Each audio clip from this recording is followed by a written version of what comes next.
I'm going to give you my top 3 tips to live the life of your dreams. And if you stick around to the end, I'm also going to tell you the one thing that will help you be more confident. So, welcome to today's episode of Little Shot of Confidence, the solo episodes from the Casa De Confidence podcast. I'm Julie, your host, and if you haven't subscribed, make sure that you do so and share this episode because I love being able to come in here and share with you the things that have not only helped me, but all of my friends and mentors get to live the life of their dreams. Today, I want to talk to you a little bit about what does it take for us to live, that elusive vision that we all have. We've talked about having a vision for our life, but many times we don't translate that into the everyday. Of course, as a Tidy Habits coach, I'm going to tell you it's not about big, big things. It's about the little things. And there are 3 parts of you that need to be nourished, just like a plant needs to be nourished. I want to tell you a story, of course. When I started my business, my mentor, my coach that I started working with, sent me a package. And in the package, he was so excited to tell me that he was coming and that I should keep an eye out. So every day that I would speak to him, did you get it? Did you get it? And I wasn't getting it. And I thought, what did he send me? Like, what is going on? So eventually the package arrived and I opened it with these great expectation. And as I took out the stuffing, I pulled out a Ziploc bag of dirt, a Ziploc bag of dirt. And I didn't know why or what it was. So I called him up and I said, hey, what's up with this? He's like, oh, you only got one part of the package. And then a couple days later, I received the second part. And when I opened it, excited to see what was going to be in there, and it was a pot. And I thought, oh, I guess the dirt was in the pot. And I'm like, what am I going to plant in here? It's like, don't worry, there's another part. And sure enough, a couple of days later, I got like a poster-sized cylinder that contained this big stick with like a round ball. And then I realized that it was an avocado seed that he had germinated and it started to sprout. And it was about this big. And I thought, huh, he's sending me an avocado plant. Does he not know I live in New England? Because he my mentor at the time, Trev, he lives in Florida. So of course, avocados grow there. I called him and I said, I don't understand. What is this about? And he said, listen, you're starting a new life. You're starting a new business. And as with anything new, we need to nourish it. I am planting a seed in you, but it's up to you to grow it, to grow your business, to grow this new life that you're building. And with all the skepticism in the world of someone that always said they had a black thumb, I planted the little avocado thing.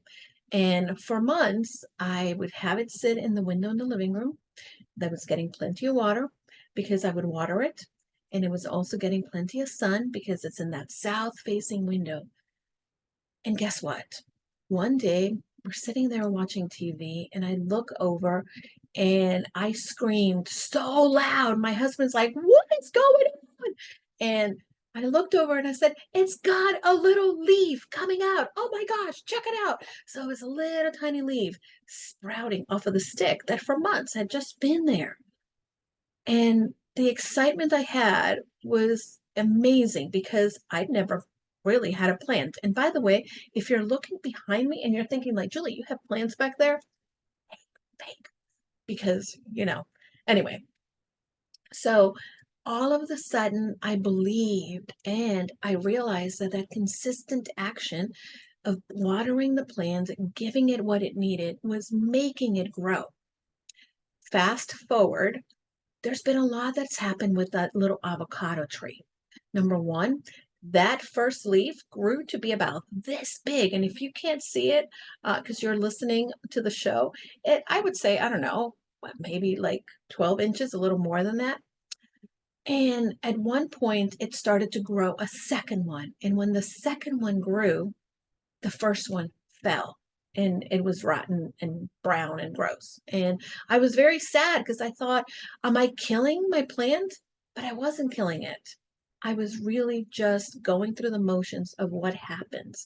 Sometimes we have to shed the old to create the new.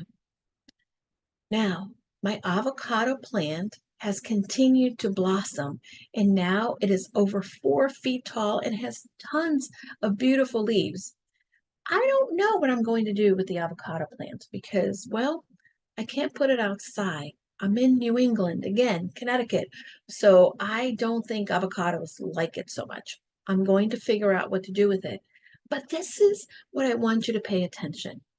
Like the avocado and like many things, there are three components that we need to nurture. And when we nurture these components, we're going to find that we can live the life that we imagine in whatever place it may be. Number one, you need to nurture your mind. For me, nurturing my mind is important, and I nurture my mind by getting some sleep. When I don't sleep, I'm foggy. I'm not thinking clearly. I nurture my mind by trying to eat a few more salads and not so much of the junk. Because, by the way, everybody can eat junk and likes it because that sugar is addictive. However, we really need to think, is this going to nourish me? Is this going to nourish my body and my mind? And yes, the last thing that you want to go ahead and do is learn. Our mind is programmed to expand, to grow. And the more that you read or the more that you talk to people, the more that you go out with the eyes of curiosity, you're going to learn.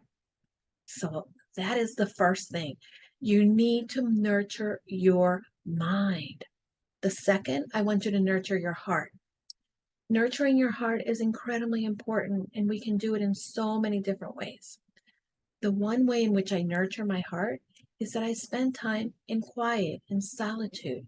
Because a lot of times we have the dinging of the phone and the people talking to us and just the array of things that we need to do that we become disconnected with ourselves, disconnected from what we want. When I spend time alone and it's in the solitude and in the quietness, I remind myself, what is it that the life that I want looks like? What is the desire of my heart? What are the relationships that matter and that I want to continue to keep watering to grow?